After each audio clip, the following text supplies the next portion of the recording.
Satyabhama Institute of Science and Technology, Chennai. Satyabhama Institute of Science and Technology, Chennai. கொட்டி தீர்த்த கனமழையின் காரணமாக Trichy airport Bharathi Nagar குடியிருப்பு பகுதிகளில் மழைநீர் புகுந்து செந்நிறத்தில் சேரும் சகதியுமாக காட்சியளிக்கிறது. இது குறித்த கூடுதல் விவரங்களோடு இணைகிறார் எம்முடைய செய்தியாளர் கதிரவன். தற்பொழுது சூழல் எப்படி இருக்கிறது? விரிவான விவரம். வணக்கம் கௌதமி.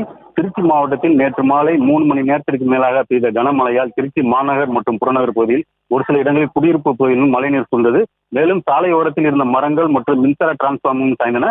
திருச்சி மாவட்டத்தில் பெய்த கனமழையில் அதிகபட்சமாக ஏர்போர்ட் பகுதியில் 10 சென்டிமீட்டர் மழை பெய்தது. இதனால் ஏர்போர்ட் அருகே உள்ள பாரதிநகர் குடியிருப்பு பகுதியில் 100க்கும் மேற்பட்ட குடியிருப்புகள் உள்ளன. இந்த பகுதியில் மழைநீர் சூழ்ந்துள்ளதால் நேற்று இரவிலிருந்து அப்பகுதி மக்களின் இயல்பு வாழ்க்கை பாதிக்கப்பட்டது.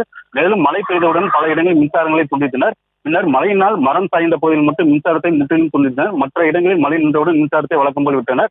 பாரதி நகர் பகுதியில் மழையினால் குடியிருப்பு பகுதியில் மழைநீர் சூழ்ந்துள்ளதா என அப்பகுதி மக்கள் மாநகராட்சி அதிகாரிடம் தகவல் தெரிவித்ததன் அடிப்படையில் தற்போது மாநகராட்சி ஊழியர்கள் அந்த வார்டை சேர்ந்த கவுன்சிலர் உட்பட தற்போது அந்த பகுதியில் சேரும் சகதியாக உள்ள அந்த பகுதியை தற்போது வெளியேற்றும் பணியில் ஈடுபட்டு வருகின்றனர். மழையின் காரணமாக பல இடங்களில் மழைநீர் சூழ்ந்து பெரும்பாலான இடங்களில் மழை நீர் முற்றிலும் வடிந்தாலும் ஒரு சில இடங்களில் மழைநீர் வடியாமல் உள்ளது. இதனை சரி செய்யும் மாவட்ட நிர்வாகமும் மாநகராட்சி ஊழியரும் ஈடுபட்டு வருகின்றனர். கௌதமி, விவரங்களுக்கு நன்றி கதிரவன்.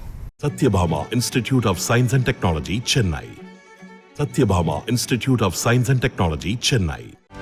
செய்திகளை உடனுக்குடனும் துல்லியமாகவும் தெரிந்து கொள்ள சப்ஸ்கிரைப் பண்ணுங்க.